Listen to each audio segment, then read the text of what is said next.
Hoy os queremos hablar de las terapias ecuestres. El qué, el cómo y el por qué de utilizar un caballo como recurso terapéutico. Eso y cómo lo llevamos a la práctica en la Fundación A Cavall.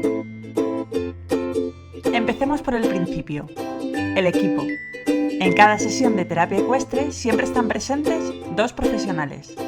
El terapeuta por un lado, que puede ser un terapeuta ocupacional, un fisioterapeuta, un psicólogo, y por el otro, el guía ecuestre, que es aquel que se encarga principalmente del manejo y preparación de nuestro caballo terapeuta, aparte de participar activamente en todo lo que ocurre en la sesión.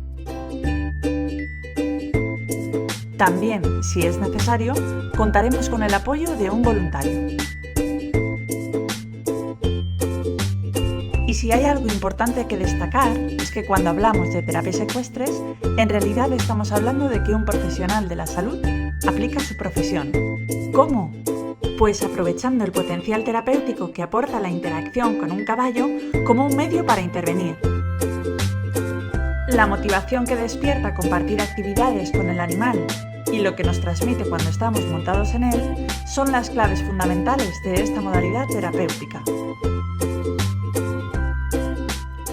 Otro elemento muy importante de las terapias ecuestres es el caballo de terapia, un animal que debe ser muy seleccionado y entrenado para esta labor.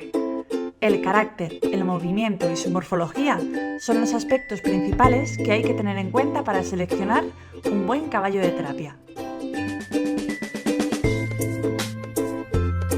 Y por último, los protagonistas, niños y adultos con diversidad funcional que cada semana vienen a disfrutar de un espacio en el que, junto al equipo humano y equino, mejoran sus habilidades, superan retos y aprenden nuevas formas de hacer las cosas.